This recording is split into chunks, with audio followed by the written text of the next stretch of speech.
আপনাদের কি গল্প শুনতে ইচ্ছা করছে? চলুন আমার সঙ্গে 1 মিনিট গল্প বলি একজন বুড়ো লোক আর একজন কুজো লোকের।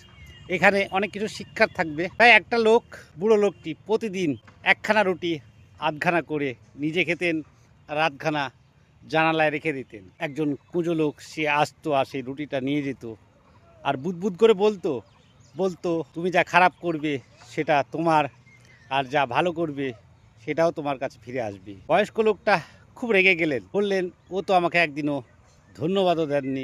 বুড়ো লোকটা আবারও রেগে গেলেন আর রেগে গিয়ে ভয়ঙ্কর কাজ, রুটিতে বিষ মিশিয়ে দিলেন। বিষ মিশিয়ে দেওয়ার পরে ওনার বিবেককে ধ্বংস করে দিলেন এবং রুটিটাকে পুড়িয়ে ফেললেন। তার জন্য নতুন রুটি রেখে দিলেন। সেই রাতেই বুড়োর ছেলে অনেক দিন নিখোঁজ ছিল, দরজায় এসে কড়া নাড়লেন।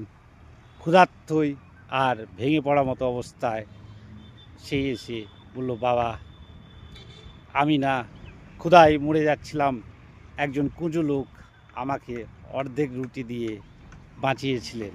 সেই বুড়ো লোকটি না ভয়ে শিউরে উঠল, ভাবল আমি যদি সেই রুটিটা ফেলে না দিতাম তাহলে এই বিষাক্ত রুটি খেয়ে আমার সন্তান আমার কাছে আর কখনো ফিরে আসতো না।